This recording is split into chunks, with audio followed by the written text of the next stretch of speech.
Sorotan terhadap dampak gas air mata terus mengemuka walau sudah dilarang penggunaannya dalam pertandingan sepak bola, nyatanya gas air mata tetap menjadi amunisi dengan alasan pengendalian massa. Meski Polri mengklaim gas air mata tidak mematikan, sejumlah pihak menyebut itulah awal mula petaka, bahkan tidak sedikit korban yang masih merasakan dampak gas air mata. Kita bahas gas air mata dari sudut pandang pakar kimia. Bergabung bersama saya malam ini ada Freddy Kurniawan, Kepala Departemen Kimia Institut Teknologi 10 November Surabaya. Mas Freddy, selamat malam. Selamat malam Mbak Prasetya Puspa. Baik, Mas Freddy, Kadif Humas Polri membenarkan bahwa aparat kepolisian menggunakan 3 jenis gas air mata dalam tragedi Kanjuruhan. Diklaim bukan sebagai penyebab kematian, tapi kalau dari kacamata Anda, bagaimana sebetulnya reaksi gas air mata atau lakrimator ini pada manusia? Ya, gas air mata memang ditujukan untuk 3 target. Satu, mata. Ya, dia mengeluarkan cairan yang sangat banyak, sehingga tidak bisa membuka mata itu orang. Kedua, sasarannya adalah kulit. Biasanya target berikutnya adalah kulit, karena kena kulit dia akan merasa seperti terbakar, iritasi. Nah, yang ketiga adalah saluran pernafasan. Nah, ini cukup berbahaya. Ya. Baik. Bisa mengakibatkan kematian. Baik. Kalau terdapat dalam jumlah banyak. Oke, kalau kita melihat kasus atau video-video yang beredar 1 Oktober silam di Stadion Kanjuruhan, gas air mata itu ditembakkan ke sejumlah tempat termasuk dengan akses menuju pintu keluar. Ini artinya kemungkinan efek gas air mata bisa sampai menyebabkan kematian, betul ya? Kalau suasana tertutup seperti itu, memang kemungkinan kematian bisa terjadi. Tujuannya kan sebenarnya mengusir, tapi pintunya tertutup, orang nggak bisa lari, kemudian terpapar dalam jumlah yang besar. Nah, ini kemungkinan tidak diperhitungkan kalau kondisi tertutup seperti itu. Apalagi ditembakkan langsung ke tribun. Ada anak kecil-kecil itu paling nggak tahan. Akhirnya terjadilah korban. Ada kelompok rentan berarti ya yang memang harusnya pengendalian massa ini tidak menggunakan gas air mata. Tapi bagaimana kemudian dengan gas air mata yang kadaluarsa, Mas? Ada simpang siur informasi mengenai hal ini, ada yang menganggap efektivitasnya berkurang. Ada juga yang berpendapat kalau gas air mata kadaluarsa bisa terurai jadi lebih berbahaya. Mana yang benar? Tujuan gas air mata memang untuk mengiritasi bagian-bagian tertentu sehingga orang pergi kabur dari tempat itu. Kalau urusan toksisitas itu beda lagi. Nah, kalau gas air mata yang 2-klorobenzal alunonitril ini terurai, itu bisa terurai tadi seperti dengan bilang bahwa bisa menghasilkan HCl, bisa menghasilkan alunonitril. Dan sisanya itu ada CO. Nah, ini cukup berbahaya. Ini juga mematikan yang ini. Apalagi kena mata itu, kalau menurut buku MSDS-nya bisa terjadi kerusakan permanen. Oke. Baik, Mas Freddy, yang kita lihat viral di lini masa sejumlah foto korban yang terdampak matanya masih merah sampai sekarang sudah 2 minggu dari tanggal peristiwa tersebut terjadi. Ini yang paparan zat ini yang kemudian bisa permanen kemerahan mata ini. Iya, kalau nggak diatasi itu permanen nanti itu. Susah untuk hilang. Ada luka di situ.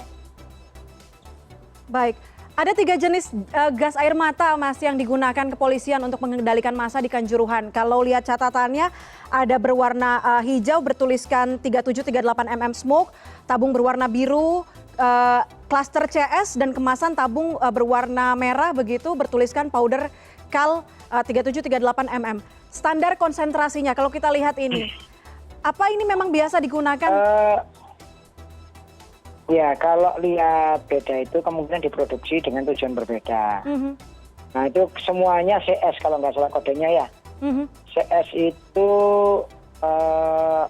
2-kloro-benzal malononitril.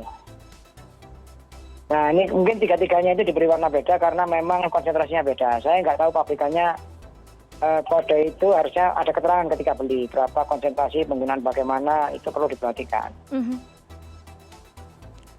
Ini memang standar digunakan di seluruh dunia, Mas, untuk gas air mata ya? Pengendalian ini untuk sesuatu yang emergensi saja. Kalau tidak seperti kemarin Kanjuruhan itu terlalu cepat untuk digunakan, saya kira. Terlalu cepat. Nah, yang turun baru satu. Kemudian saya dengar itu tembak ke tribun, orangnya tidak bisa keluar. Akhirnya apa? Salah satu keluar ya ke lapangan. Nah, kalau waktu ke lapangan ini dipikir mau menyerang tugas, karena apa juga ini jadinya. Oke, baik. Karena nggak bisa lari itu. Dampaknya terhadap kelompok rentan seperti apa, Mas? Selain mata merah, kemudian dampak jangka panjangnya? Ya, kalau ada lethal dosis. Bahan kimia selalu ada lethal dosis. Kalau ini ada lethal dosisnya, artinya kalau konsentrasi sekian dia akan meninggal, ada lethal dosis. Nah, itu yang berbahaya, itu perlu diperhatikan. Yang rentan adalah kalau anak bayi misalkan, anak kecil itu berat badannya masih sedikit. Paru-parunya belum terbentuk dengan baik. Nah, itu sangat rentan. Apalagi waktu itu yang meninggal banyak anak-anak, banyak yang meninggal. Baik. Mas Freddy, saya harus minta tanggapan Anda. Ini cukup banyak beredar di lini masa, ada dugaan upaya-upaya pengaburan fakta mengenai bahan kimia, komposisi gas air mata yang dianggap tidak mematikan atau tidak berbahaya. Anda sebagai pakar kimia menganggap ini seperti apa? Jadi ini begini, gas air mata ini sebenarnya memang awalnya untuk tujuan militer. Ya, memang dianggap tidak mematikan, ditulisnya begitu. Tetapi kejadian di Mesir yang masa lalu, kita punya banyak kejadian, itu ada yang meninggal memang. Nah, makanya tergantung berapa jumlah paparan itu terhadap manusia. Itu kalau di buku tidak ada itu, tidak diidentifikasi. Belum ada penelitian terkait itu. Kalau mau penelitian, ayo dibuktikan. Kalau tidak percaya, taruh di ruangan, kemudian kita uji coba. Gitu. Sudah terbukti secara jurnal juga ya, Mas? Ya, di jurnal tidak ada penelitian terkait ini, karena ini sebenarnya terlarang untuk senjata perang. Senjata kimia ini dilarang. Maksudnya dampak gas air mata ini terhadap tidak boleh menggunakan senjata kimia, ini berbahaya sekali. Maksudnya dampak gas air mata terhadap manusia, reaksinya terhadap manusia ini sudah tertulis begitu ya? Di catatan tidak ada, Mbak. Itu masih belum diriset dengan secara penuh. Jadi isinya begitu, MSDR isinya belum ada riset yang mendalam terkait itu. Baik, belum ada riset yang mendalam, artinya kita masih harus menunggu investigasi ini begitu ya. Tapi Mas, kalau dalam kasus tertentu penggunaan gas air mata akhirnya dilakukan, sebetulnya pengendalian risikonya seperti apa sih? Mungkin dari individunya, apakah menggunakan masker cukup atau seperti apa? Begini, jadi kalau polisi menggunakan gas air mata, mereka harus menggunakan masker, harus menutup agar tidak terpapar. Sudah pasti itu. Kalau Anda lihat penggunaan anak cipuk ini, misalnya mereka menggunakan masker. Karena kalau dia sendiri kena, juga resikonya sama. Satu.